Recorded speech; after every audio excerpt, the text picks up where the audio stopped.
ਦੇਸ਼ ਪ੍ਰਦੇਸ਼ ਟੀਵੀ ਦੇਖਣ ਵਾਲਿਆਂ ਦਾ ਅਤੇ ਰੈੱਡ ਐਫਐਮ ਰੇਡੀਓ ਸੁਣਨ ਵਾਲਿਆਂ ਦਾ ਸਵਾਗਤ ਹੈ। ਜਿਸ ਤਰ੍ਹਾਂ ਕਿ ਤੁਹਾਨੂੰ ਪਤਾ ਹੈ, ਕਿਸਾਨੀ ਸੰਘਰਸ਼ 29ਵੇਂ ਦਿਨ ਐਂਟਰ ਕਰ ਗਿਆ ਔਰ ਅੱਜ ਉਹ ਸਥਿਤੀ ਹੈ ਕਿ ਅੱਗੇ ਚੱਲ ਕੇ ਕੀ ਹੋਏਗਾ ਕੁਝ ਪਤਾ ਨਹੀਂ। ਸਾਨੂੰ ਕਿਸਾਨੀ ਸੰਘਰਸ਼ ਦੇ ਬਾਰੇ 'ਚ ਔਰ ਉਹ ਮੋਰਚੇ ਜਿਹੜੇ ਸਿੰਘੂ ਬਾਰਡਰ ਜਾਂ ਹੋਰ ਬਾਰਡਰਾਂ 'ਤੇ ਲਾਏ ਹੋਏ ਨੇ ਉਹਨਾਂ ਦੀ ਅਪਡੇਟਸ ਦੇਣ ਵਾਸਤੇ ਸਾਡੇ ਵਿੱਚ ਸਟੂਡੀਓ ਦੇ ਵਿੱਚ ਮੌਜੂਦ ਨੇ ਮਨਪ੍ਰੀਤ ਰੰਧਾਵਾ ਜੀ, ਜੋ ਦੇਸ਼ ਪ੍ਰਦੇਸ਼ ਟੀਵੀ ਦੇ ਸੀਨੀਅਰ ਪੱਤਰਕਾਰ ਨੇ। ਮਨਪ੍ਰੀਤ ਜੀ, ਤੁਹਾਡਾ ਸਵਾਗਤ ਹੈ। ਧੰਨਵਾਦ ਰਾਜੀਵ। ਮਨਪ੍ਰੀਤ, ਚੱਲ ਕੀ ਰਿਹਾ ਹੁਣ ਕਿਸਾਨੀ ਸੰਘਰਸ਼ ਔਰ ਸਰਕਾਰ ਦੇ ਵਿੱਚ? ਇਹ ਕਿਹੜਾ ਖੇਡ ਚੱਲ ਰਿਹਾ ਹੈ ਜਿਹਨੂੰ ਅਸੀਂ ਕਹਿੰਦੇ ਕਿ ਚਿੱਠੀ ਦਾ ਖੇਡ ਹੈ? ਬਿਲਕੁਲ ਤੁਹਾਡੀ ਗੱਲ ਠੀਕ ਹੈ ਰਾਜੀਵ। ਦੇਖੋ, ਲਗਾਤਾਰ ਚਿੱਠੀਆਂ ਜਾ ਰਹੀਆਂ ਨੇ। ਉਧਰੋਂ ਕੇਂਦਰ ਸਰਕਾਰ ਚਿੱਠੀ ਲਿਖ ਰਹੀ ਹੈ ਔਰ ਉਦੋਂ ਕਿਸਾਨ ਜਵਾਬ ਦੇ ਰਹੇ ਨੇ। ਕੇਂਦਰ ਸਰਕਾਰ ਨੇ ਅੱਜ ਇੱਕ ਫੇਰ ਚਿੱਠੀ ਲਿਖੀ ਆ। ਚਿੱਠੀ ਲਿਖ ਕੇ ਕਿਸਾਨਾਂ ਨੂੰ ਕਿਹਾ ਕਿ ਅਸੀਂ ਗੱਲਬਾਤ ਕਰਨ ਲਈ ਤਿਆਰ ਹਾਂ। ਮੈਨੂੰ ਇਹ ਨਹੀਂ ਸਮਝ ਆ ਰਹੀ ਕਿ ਇਹ ਜਿਹੜੀ ਤੁਸੀਂ ਗੱਲ ਬਿਲਕੁਲ ਦਰੁਸਤ ਕਹੀ ਹੈ ਕਿ ਕੇਂਦਰ ਸਰਕਾਰ ਚਿੱਠੀ ਕਿਉਂ ਖੇਡ ਰਹੀ ਹੈ ਕਿਸਾਨਾਂ ਨਾਲ, ਜਦ ਉਹਨਾਂ ਨੂੰ ਪਤਾ ਕਿ ਕਿਸਾਨਾਂ ਦੀਆਂ ਡਿਮਾਂਡਸ ਕੀ ਨੇ। ਕਿਸਾਨਾਂ ਨੇ ਬਿਲਕੁਲ ਸਹੀ ਮਾਅਨਿਆਂ ਦੇ ਵਿੱਚ ਸਾਬਤ ਕਰ ਦਿੱਤਾ, ਬੜਾ ਸਪਸ਼ਟ ਕਰ ਦਿੱਤਾ ਕੇਂਦਰ ਸਰਕਾਰ ਨੂੰ ਕਿ ਅਸੀਂ ਚਾਹੁੰਦੇ ਹਾਂ ਕਿ ਤਿੰਨੇ ਖੇਤੀਬਾੜੀ ਦੇ ਕਾਨੂੰਨ ਰੱਦ ਹੋਣ। ਇਸ ਤੋਂ ਇਲਾਵਾ ਸਾਨੂੰ ਕੋਈ ਵੀ ਹੋਰ ਆਪਸ਼ਨ ਮਨਜ਼ੂਰ ਨਹੀਂ ਹੈ। ਉਸ ਤੋਂ ਬਾਵਜੂਦ ਉਹਨਾਂ ਨੂੰ ਦੁਬਾਰਾ ਫੇਰ ਇੱਕ ਚਿੱਠੀ ਲਿਖ ਕੇ, ਅੱਜ ਚਿੱਠੀ ਆਈ ਹੈ ਕੇਂਦਰ ਸਰਕਾਰ ਦੀ, ਉਹਨਾਂ ਨੂੰ ਪੁੱਛਿਆ ਜਾਂਦਾ ਕਿ ਸਾਨੂੰ ਸਮਾਂ ਦੱਸੋ ਤੇ ਸਾਨੂੰ ਤਾਰੀਖ ਦੱਸੋ। ਪਹਿਲੀ ਚਿੱਠੀ ਆਈ ਸੀ, ਉਹਦਾ ਜਵਾਬ ਜਿਹੜਾ ਕੱਲ੍ਹ ਕਿਸਾਨਾਂ ਨੇ ਦੇ ਦਿੱਤਾ ਸੀ। ਉਹਦੇ 'ਚ ਵੀ ਉਹਨਾਂ ਨੇ ਲਿਖਿਆ ਸੀ ਵੀ ਜੋ ਤੁਸੀਂ ਜਿੰਨਾ ਚਿਰ ਤੁਸੀਂ ਪ੍ਰਪੋਜ਼ਲ ਨਹੀਂ ਠੀਕ ਭੇਜਦੇ, ਜਿੰਨਾ ਚਿਰ ਤੁਸੀਂ ਆਪਣੀ ਨੀਅਤ ਨਹੀਂ ਸਾਫ਼ ਕਰਦੇ, ਅਸੀਂ ਤੁਹਾਨੂੰ ਕੀ ਦੱਸੀਏ। ਜੇ ਤੁਸੀਂ ਸਾਡੇ ਤੋਂ ਹੀ ਸਾਰਾ ਕੁਝ ਪੁੱਛਣਾ ਤੇ ਫਿਰ ਅਸੀਂ ਏਜੰਡਾ ਵੀ ਅਸੀਂ ਤੈਅ ਕਰ ਦਿੰਦੇ ਹਾਂ। ਸੋ ਮੈਨੂੰ ਲੱਗਦਾ ਅੱਜ ਕਿਸਾਨਾਂ ਦੇ ਸਾਰੇ ਆਗੂ ਨੇ ਇੱਕ ਵਾਰੀ ਫੇਰ ਕਿਹਾ ਕਿ ਇੱਦਾਂ ਲੱਗਦਾ ਜਿਹੜੀ ਕੇਂਦਰ ਸਰਕਾਰ ਆ ਇਹ ਸਾਰੀ ਚੀਜ਼ ਨੂੰ ਡਿਲੇ ਕਰ ਰਹੀ ਹੈ। ਦੇਖੋ ਰਾਜੀਵ, ਤੁਸੀਂ ਇੱਕ ਗੱਲ ਹੋਰ ਕਹੀ ਆ ਕਿ ਅੱਜ 29 ਦਿਨ ਹੋ ਗਏ ਨੇ, ਲਗਭਗ 1 ਮਹੀਨਾ ਹੋ ਗਿਆ ਜਦੋਂ ਤੋਂ ਕਿਸਾਨ ਜਾ ਕੇ ਸਿੰਘੂ ਬਾਰਡਰ ਤੇ ਬੈਠੇ ਨੇ, ਹੋਰ ਬਾਰਡਰਸ ਤੇ ਬੈਠੇ ਨੇ। ਤਿੱਕਰੀ ਬਾਰਡਰ ਹੈ, ਗਾਜ਼ੀਪੁਰ ਬਾਰਡਰ ਹੈ, ਇਹ ਸਾਰੇ ਬਾਰਡਰ ਤੇ ਜਾ ਕੇ ਠੰਡ 'ਚ ਬੈਠੇ ਹੋਏ ਨੇ। ਉਸ ਤੋਂ ਪਹਿਲਾਂ 2 ਮਹੀਨੇ ਤੱਕ ਲਗਾਤਾਰ ਵੱਖਰੇ ਰਾਜਾਂ 'ਚ ਬੈਠੇ ਰਹੇ ਆ, ਪ੍ਰਦੇਸ਼ਾਂ 'ਚ ਬੈਠੇ ਰਹੇ ਆ। ਇਹ ਕਿਸਾਨ ਦੇ ਜਿਹੜੇ ਕਿਸਾਨਾਂ ਦੀ ਜਿਹੜਾ ਇੰਨਾ ਸੰਘਰਸ਼ ਆ, ਲੱਗਦਾ ਕੇਂਦਰ ਸਰਕਾਰ ਦੇ ਸਿਰ ਤੇ ਜੂੰ ਵੀ ਨਹੀਂ ਰੇਂਗ ਰਹੀ ਜੀ। ਜਿਸ ਤਰ੍ਹਾਂ ਹੁਣ ਕਿਸਾਨੀ ਸੰਘਰਸ਼ ਜਾਂ ਕਿਸਾਨੀ ਆਗੂਆਂ ਨੇ ਜਦੋਂ ਇਹਦਾ ਇੱਕ ਮੰਥਲੀ, ਜਿਹਨੂੰ ਕਹੀਏ ਕਿ 1 ਮੰਥ ਪੂਰਾ ਹੋਏਗਾ, ਉਹਨਾਂ ਨੇ ਤਕਰੀਬਨ ਐਲਾਨ ਕਰਤਾ ਹੈ ਕਿ 30,000 ਹੋਰ ਕਿਸਾਨ ਪੰਜਾਬ ਦੇ ਵਿੱਚੋਂ ਵੱਖ-ਵੱਖ ਬਾਰਡਰਾਂ 'ਤੇ ਜਾਣਗੇ। ਇਹਦੇ ਨਾਲ ਤੇ ਕਿਸਾਨੀ ਸੰਘਰਸ਼ ਹੋਰ ਤੇਜ਼ ਹੋ ਜਾਏਗਾ। ਕੀ ਸਰਕਾਰ ਇਸ ਕਿਸਾਨੀ ਸੰਘਰਸ਼ ਦੇ ਸਾਹਮਣੇ ਝੁਕੇਗੀ? ਦੇਖੋ ਰਾਜੀਵ, ਇਸ ਟਾਈਮ ਲੱਗ ਨਹੀਂ ਰਿਹਾ ਕਿ ਕੇਂਦਰ ਸਰਕਾਰ ਕਿਤੇ ਝੁਕ ਰਹੀ ਹੈ, ਬਲਕਿ ਵੱਖਰੇ ਸਟੇਜਸ ਤੇ ਵੱਖਰੇ ਰਾਜਾਂ ਦੇ ਵਿੱਚ ਜਾ ਕੇ ਕੇਂਦਰੀ ਮੰਤਰੀ ਕਿਸਾਨਾਂ ਦੇ ਖਿਲਾਫ ਵੱਖਰੇ ਬਿਆਨ ਦਾਗ ਰਹੇ ਨੇ। ਉਹਨਾਂ ਨੂੰ ਡਿਫੇਮ ਕਰ ਰਹੇ ਨੇ, ਉਹਨਾਂ ਨੂੰ ਬਦਨਾਮ ਕਰ ਰਹੇ ਨੇ, ਹਰ ਤਰ੍ਹਾਂ ਦੇ ਨਾਮ ਦੇ ਰਹੇ ਨੇ।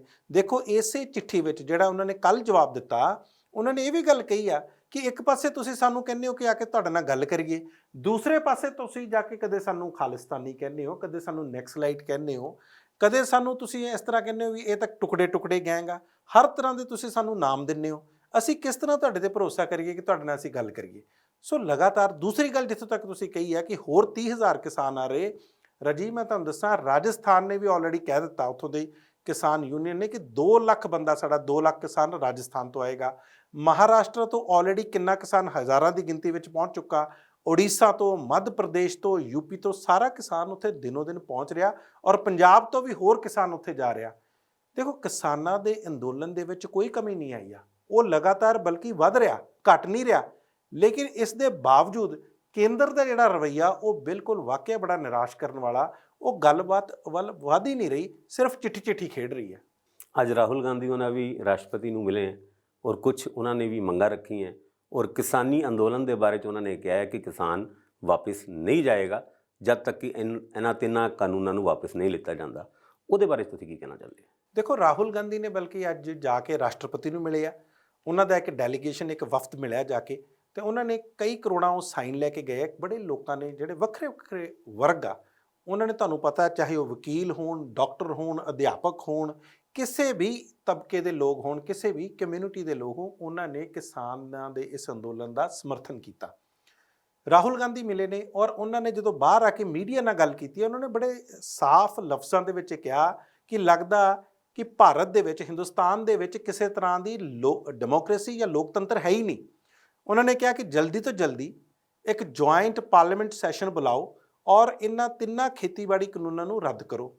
ਤੁਹਾਨੂੰ ਰਾਜੀਵ ਪਤਾ ਹੋਣਾ ਕਿ ਜਦੋਂ ਰਾਜ ਸਭਾ ਦੇ ਵਿੱਚ ਪਾਸ ਹੋਇਆ ਸੀ ਉਦੋਂ ਨਾ ਤਾਂ ਇਸ ਤੇ ਬਹਿਸ ਹੋਈ ਸੀ, ਨਾ ਡਿਵੀਜ਼ਨ ਆਫ ਵੋਟ ਦਿੱਤੀ ਗਈ ਸੀ, ਔਰ ਜਿਸ ਹਿਸਾਬ ਨਾਲ ਡਿਵੀਜ਼ਨ ਆਫ ਵੋਟ ਮੰਗੀ ਸੀ ਔਰ ਸਪੀਕਰ ਦਾ ਰੋਲ ਵੀ ਆਪਾਂ ਨੂੰ ਪਤਾ ਸਾਰਾ ਬੜਾ ਕੁਐਸਚਨੇਬਲ ਆ। ਸੋ ਇਹਨਾਂ ਸਾਰਿਆਂ ਚੀਜ਼ਾਂ ਨੂੰ ਮੱਦੇਨਜ਼ਰ ਰੱਖਦੇ ਹੋਏ ਅੱਜ ਰਾਹੁਲ ਗਾਂਧੀ ਨੇ ਫੇਰ ਇੱਕ ਵਾਰੀ ਕਿਹਾ ਔਰ ਬੜੇ ਜ਼ੋਰਦਾਰ ਲਫ਼ਜ਼ਾਂ ਦੇ ਵਿੱਚ ਕਿਹਾ ਕਿ ਸਾਨੂੰ ਚਾਹੀਦਾ ਕਿ ਅਸੀਂ ਡੈਮੋਕ੍ਰੇਸੀ 'ਚ ਰਹਿ ਰਹੇ ਹਾਂ, ਲੋਕਾਂ ਦੀ ਆਵਾਜ਼ ਆ ਤੇ ਲੋਕਾਂ ਦੀ ਆਵਾਜ਼ ਤਾਂ ਅਸੀਂ ਸੁਣੀਏ। ਸੋ ਦੂਜੇ ਦੇਖਦੇ ਹਾਂ। ਇੱਕ ਪਾਸੇ ਆਪਾਂ ਜੁਆਇੰਟ ਸੈਸ਼ਨ ਬੁਲਾਉਣ ਦੀ ਮੰਗ ਜਿੱਦਾਂ ਰਾਹੁਲ ਗਾਂਧੀ ਜੀ ਨੇ ਵੀ ਕਿਹਾ ਹੈ, ਪਰ ਦੂਜੇ ਪਾਸੇ ਵਿੰਟਰ ਸੈਸ਼ਨ ਵੀ ਨਾ ਹੋਣਾ। ਤੁਹਾਨੂੰ ਪਤਾ ਹੋਵੇਗਾ ਕਿ ਪਹਿਲੇ ਹੀ ਸਰਕਾਰ ਨੇ ਅਨਾਉਂਸ ਕਰਤਾ ਕਿ ਐਤਕੀ ਵਿੰਟਰ ਸੈਸ਼ਨ ਨਹੀਂ ਹੋਏਗਾ, ਭਾਵੇਂ ਬਹਾਨਾ ਕੋਵਿਡ ਦਾ ਲਾਇਆ ਗਿਆ। ਦੂਜੇ ਪਾਸੇ ਬਿਹਾਰ ਇਲੈਕਸ਼ਨ ਦੇ ਵਿੱਚ ਇੰਨੀ ਵੱਡੀ ਵੱਡੀ ਰੈਲੀਆਂ ਹੋਈਆਂ, ਉਹਦੇ ਵਿੱਚ ਕੋਈ ਕੋਵਿਡ ਜਾਂ ਜਿਹੜਾ ਕਰੋਨੇ ਦਾ ਖਤਰਾ ਲੱਗਿਆ ਨਹੀਂ ਸੀਗਾ। ਅਤੇ ਇਹ ਜਿਹੜੀ ਸਰਕਾਰ ਦੀ ਚਾਲ ਹੈਗੀ ਹੈ ਕਿ ਐਤਕੀ ਵਿੰਟਰ ਸੈਸ਼ਨ ਨਾ ਕਰਨਾ। ਬਿਲਕੁਲ ਰਾਜੀਵ, ਕੱਲੇ ਦੇਖੋ ਕਿਸਾਨਾਂ ਦਾ ਮਸਲਾ ਨਹੀਂ। ਮੈਂ ਤੁਹਾਨੂੰ ਥੋੜ੍ਹੀ ਜਿਹੀ ਇੱਕ ਆਪਣੇ ਜਿਹੜੇ ਦਰਸ਼ਕਾਂ ਨੂੰ ਗੱਲ ਦੱਸਦਾ। 1952 ਤੋਂ ਬਾਅਦ ਕਦੇ ਵੀ ਇਹੋ ਜਿਹਾ ਮੌਕਾ ਨਹੀਂ ਆਇਆ ਹਿੰਦੁਸਤਾਨ ਦੇ ਵਿੱਚ ਜਦੋਂ ਵਿੰਟਰ ਸੈਸ਼ਨ ਪਾਰਲੀਮੈਂਟ ਦੇ ਨੂੰ ਰੱਦ ਕੀਤਾ ਜਾਵੇ। 3 ਸੈਸ਼ਨ ਬੜੇ ਇੰਪੋਰਟੈਂਟ ਹੁੰਦੇ ਆ ਕਿਸੇ ਵੀ ਡੈਮੋਕ੍ਰੇਸੀ ਦੇ ਲਈ। ਇੱਕ ਹੁੰਦਾ ਸਾਡਾ ਜਿਹੜਾ ਸ਼ੁਰੂ 'ਚ ਆਉਂਦਾ ਬਜਟ ਸੈਸ਼ਨ, ਉਸ ਤੋਂ ਬਾਅਦ ਆਉਂਦਾ ਮੌਨਸੂਨ ਸੈਸ਼ਨ, ਉਸ ਤੋਂ ਬਾਅਦ ਤੀਸਰਾ ਆਉਂਦਾ ਵਿੰਟਰ ਸੈਸ਼ਨ। ਹੁਣ ਤੁਸੀਂ ਵਿੰਟਰ ਸੈਸ਼ਨ ਦੇ ਵਿੱਚ ਇਕੱਲੇ ਕਿਸਾਨਾਂ ਦੇ ਮੁੱਦੇ ਨਹੀਂ ਆ, ਤੁਹਾਨੂੰ ਪਤਾ ਚੀਨ ਦਾ ਜਿਹੜਾ ਹੈਗਾ ਐਗਰੈਸ਼ਨ ਉਹ ਡਿਸਕਸ ਕਰਨਾ, ਬੇਰੁਜ਼ਗਾਰੀ ਅਨਐਮਪਲੋਇਮੈਂਟ ਵੱਧ ਰਹੀ ਆ ਉਹ ਡਿਸਕਸ ਕਰਨਾ, ਇਕਨੋਮੀ ਦਿਨੋਂ ਦਿਨ ਥੱਲੇ ਜਾ ਰਹੀ ਆ ਉਹ ਡਿਸਕਸ ਕਰਨੀ ਹੈ।